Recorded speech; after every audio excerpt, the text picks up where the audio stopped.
Pitcher of the Year award the last time we talked to you. Are you any more fired up about the College Baseball Player of the Year award?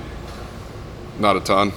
I think it's just a product of showing up every day and doing the work, but it's just it doesn't mean anything. Winning means something.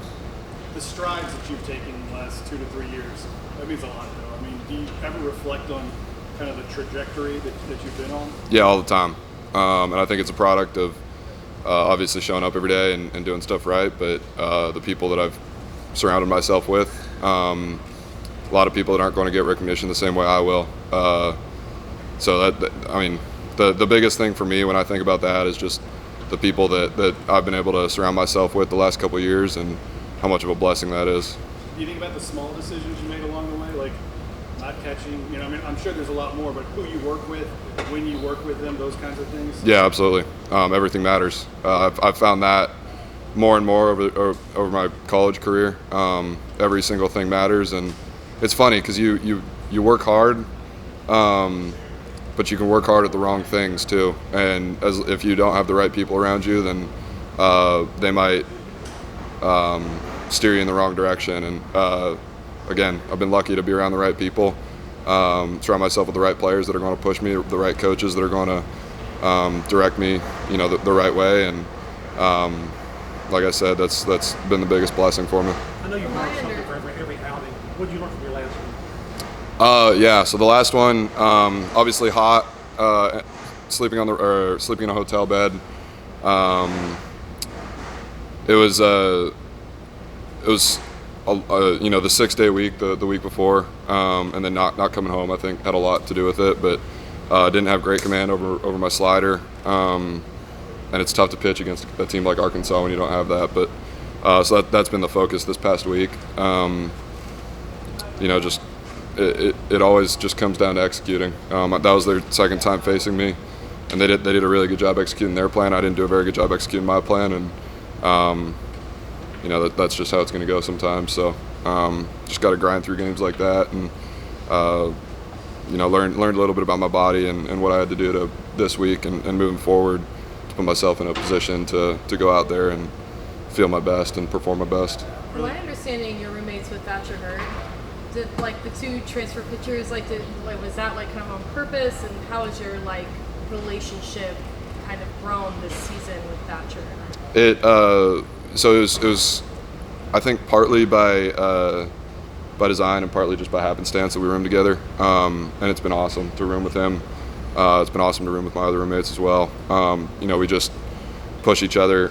Thatcher's a very cerebral guy, and he just absolutely works. He's like me, I think, and he's been around some good people, and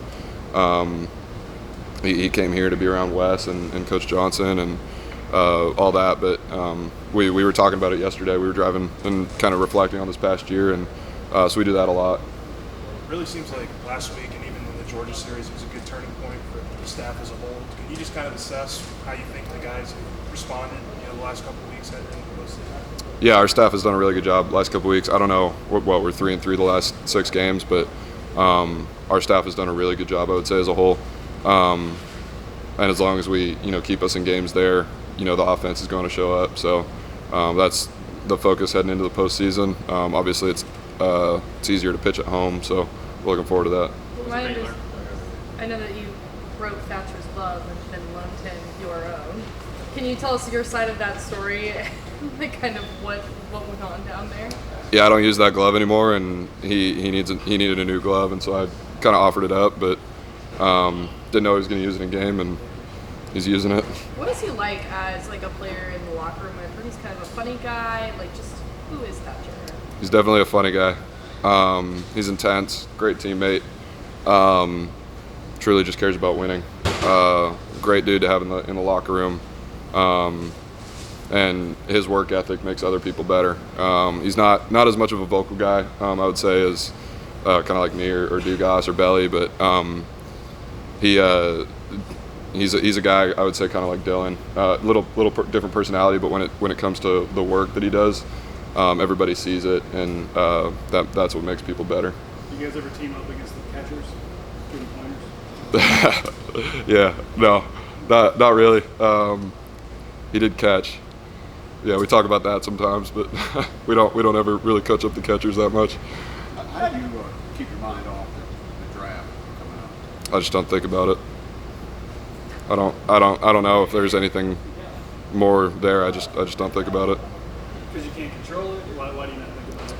I mean, there's parts of it that I can control. There's parts of it that I can't, but there's no use in worrying about what I can't control.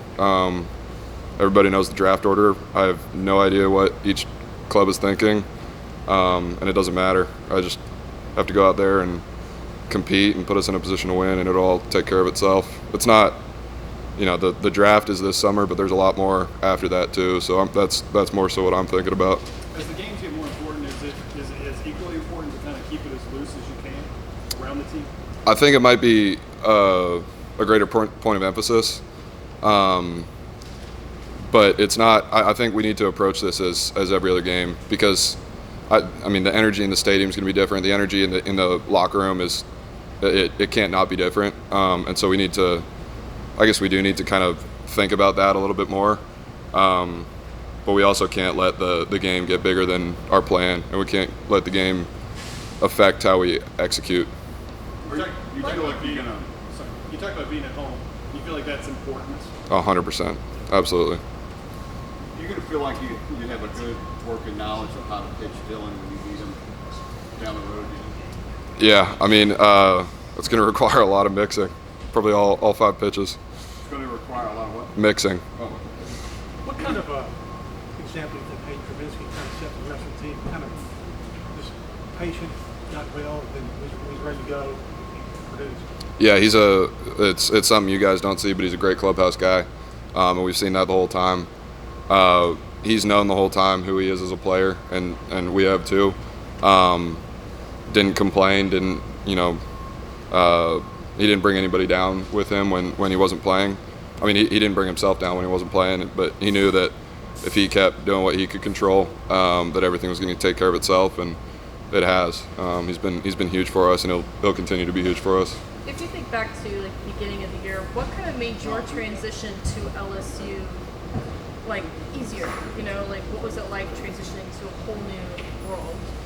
To be honest, I think having so many new people in the locker room helped, and having a good core of older players. Gavin Dugas, K. Beloso, Dylan Cruz, Trey Morgan, core returners, and they forced. I mean, you can't.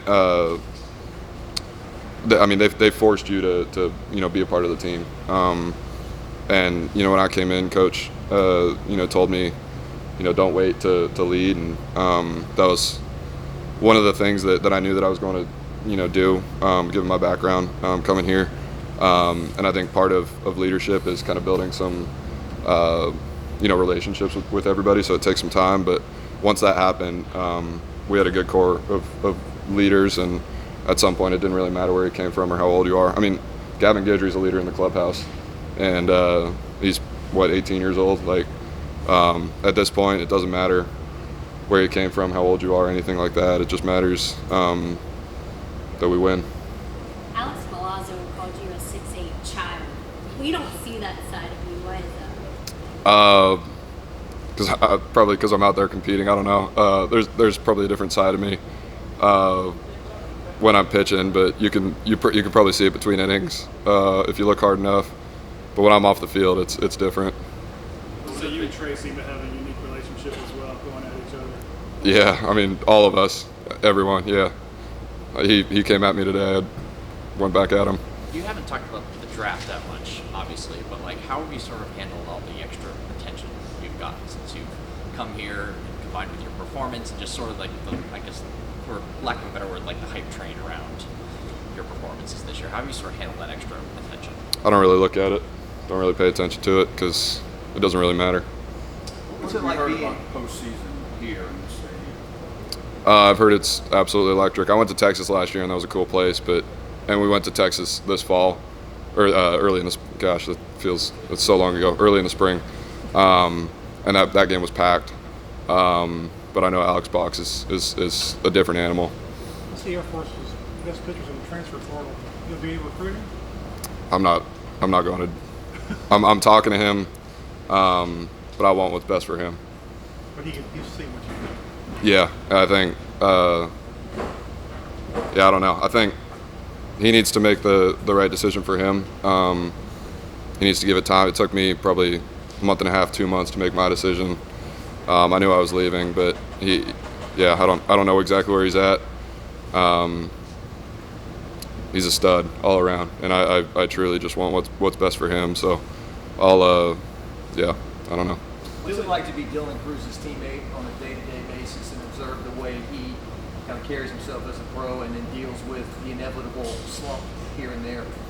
Yeah, he's a professional in every sense of the word. I don't know that I would have come here if he wasn't here.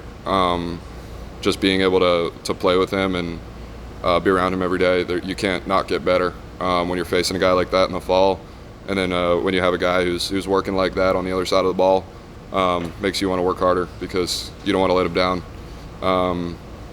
I think part of my motivation all year, part of a lot of our motivations all year is to get him a ring because he deserves it. He's done the work for it. Past 3 years. Past 2 years obviously hasn't worked out for him, but the goal right now is to get him a ring.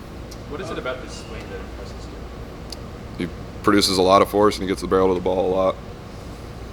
You just get lucky way back when on that pitch? No, he's a good hitter. Dylan used the term elite focus. That sounds like something that came right out of Jay's mouth. I guess is that kind of the message this week of locking in and having an elite focus? It's been the message all year. Coach is. I don't know that he's said more or been on us more this week than previously. Obviously, the focus is to win, and we're going to do what it takes to do that. But I think that's been the focus all year. I don't know. Do you plan on, after your playing career is over, pro playing career is over, do you plan on returning to flying jets? I'm not sure. It's definitely an option, and I've thought about that. Obviously, hopefully that's a long way down the road, but service is something that's meant a lot to me. I've been affected in a number of ways by the military, in a number of positive ways, and that's definitely not something that's out of the question. Anything else, guys? What's the most difficult part of flying those jets? I have no idea. Only thing I've done is sit in the back seat. I don't know. Is it like an underrated aspect to it then? If you are just For me, it's probably sitting in them.